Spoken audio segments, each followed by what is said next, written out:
Tak, savollarga javob berishda davom etamiz. Yuzingiz biram chiroyli, yaltirab turadi. O'zingiz ishlatadigan uxotlarni bizga ham maslahat bering. Xo'p, qizlar, qisqa tushuntirib o'taman. Birinchisi bu eng asosiy narsa umyvalka. Ikkita umyvalkani qo'shib yuvaman. Ikkita umyvalkani обязательно qo'shaman. Bittasi tozalaydi, bittasi namlantiradi.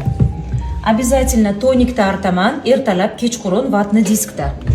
Tonikdan keyin sivorotka suraman. Kollagen bu meni eng yaxshi ko'radigan sivorotkam, yuzni tortadi, yaltiratadi.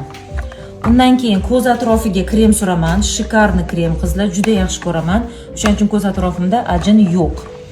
Kunduz kuni, demak, kollagendan keyin SPF suraman. Kechasi kollagendan keyin nочной kremim.